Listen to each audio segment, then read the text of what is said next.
यहाँ आ जाइए, नीचे आ जाता है।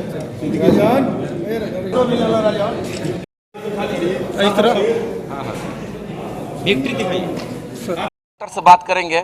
टेक्निकल कुछ इश्यूज माननीय मंत्री जी ने अपना जाहिर किया था कि सभी लोगों को संभव नहीं है। हम लोगों ने चर्चा किया कि आप एक बात बताइए, जो निश्चित तौर पे जो पंचायत की सरकारें हैं और पंचायत की सरकार का जो हेड है माननीय मुखिया, आप ही कल्पना करिए, आप भी एक चौथे स्तंभ है।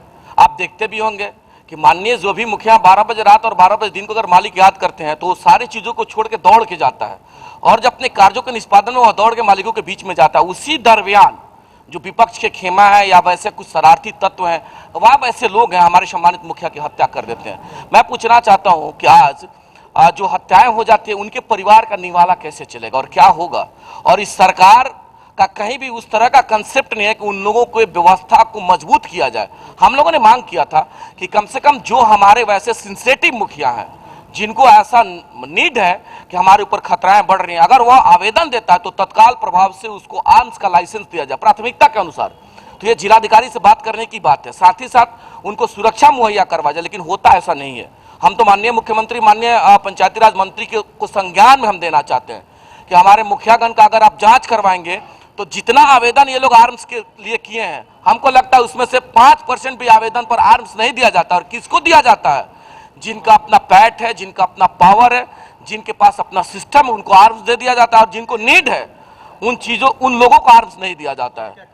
आगे हम लोग फिर वहीं संगठन के माध्यम से हम लोग सरकार से मांग करेंगे और आग्रह करना चाहते हैं, एक और आग्रह कर देना चाहते हैं। अभी एक आपका सवाल था हमारे सम्मानित प्रदेश अध्यक्ष महोदय से कि अभी एमएलसी के चुनाव में धन बल का प्रयोग है। हम तो आग्रह करना चाहते हैं बिहार के सभी सम्मानित त्रिस्तरीय जनप्रतिनिधियों से कि अगर वोट मेरा है तो नेता मेरे बीच का बेटा ही बनेगा, बाकी कोई बाहरी नहीं बनेगा। जब मेरे बीच का बेटा नेता बनेगा और विधान परिषद में जाएगा तो वो आदमी मुफ्त में जाएगा और हम लोगों की आवाज बन करके विधान परिषद में उठाने का कार्य करेगा। तो ये हम लोगों ने एक अपील भी किया है और इस अपील का प्रभाव भी रहेगा। अजय चौहान, जिलाध्यक्ष मुखिया संघ सीवान।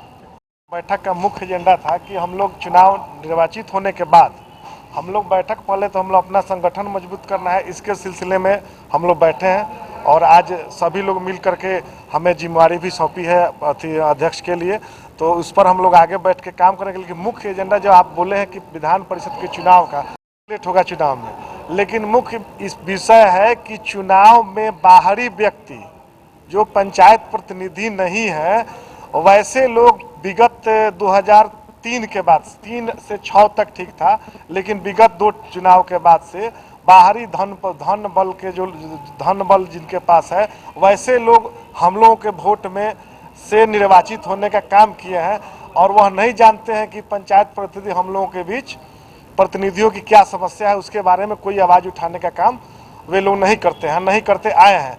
फिर भी वैसे ही लोग पुनः इसमें भी आना चाहते हैं। तो हम लोगों का मांग है कि भाई जो भी दल है, सभी दल इस पर विचार करें कि प्रतिनिधियों के बीच से भी प्रतिनिधि चुना जाना चाहिए। ये हम लोगों का मांग है। लेकिन मुख्य मांग हम लोगों का है कि सुरक्षा, उसके बाद अन्य जो समस्या है उस पर पंचायत कैसे, पंचायत का अधिकार कर्तव्य जो कुठाराघात सरकार के कुछ अधिकारियों द्वारा किया जा रहा है, उस पर भी हम लोग पुरजोर अपना अभियान चलाने का काम करेंगे। संविधान विशेषज्ञों से भी हम लोग राय करेंगे और आगे हम लोग बढ़ चढ़ के अपनी लड़ाई को, मजबूती को संगठन के माध्यम से आगे काम करना पर जो भी हम लोगों का सुरक्षा मतलब क्या चाहते हैं? सुरक्षा जो पंचायत प्रतिनिधियों के रात दिन मतलब इधर लगातार हत्याएं हो रही है, उस पर हम लोग माननीय अजय चौहान जी के साथ हम लोग मिले हुए थे। माननीय मंत्री जी इस पर पहल हुई है सरकार के स्तर से, लेकिन अभी तक उसका विधिवत कोई प्रक्रिया शुरू नहीं किया गया है कि आगे क्या करना है। सुरक्षा के सवाल पर हम लोगों का मेन मुद्दा है कि सुरक्षा पर पंचायत प्रतिनिधियों को मिले, उस पर सरकार अमल करे और पंचायत प्रतिनिधियों का जो अधिकार है, कर्तव्य है, उस पर जो बाहरी तंत्र घुसने का काम कर रहे हैं, वैसे लोगों से अब सचेत होने की आवश्यकता है। हम लोग भी सचेत रहें और आगे चल के हम लोगों की जो लड़ाई है उस पर हम लोग लड़ने का काम करेंगे। दूसरा कोई और सवाल होता पूछ। मिथिलेश कुमार राय। अभी तो अब जी प्रदेश अध्यक्ष कितनी संख्या वाले आप लोग? क्या हम लोगों की संख्या बल यहाँ 150 की संख्या में हम लोग हैं और अन्य जिलों से जो प्रतिनिधि हैं, से प्रखंड अध्यक्ष जी हैं, मुखिया जिला अध्यक्ष जी हैं, सिवान अध्यक्ष जी हैं, बगल में आपको हाजीपुर अध्यक्ष जी हैं। और मिथिलेश भाई के नेतृत्व में पूरे बिहार में एक मजबूत संगठन होगा और संगठन के माध्यम से अपने अधिकार की लड़ाई को लड़ने का कार्य करेंगे। सुरक्षा की धरती और उस धरती से हर अपने इतिहास लिखने में कार्य होता है।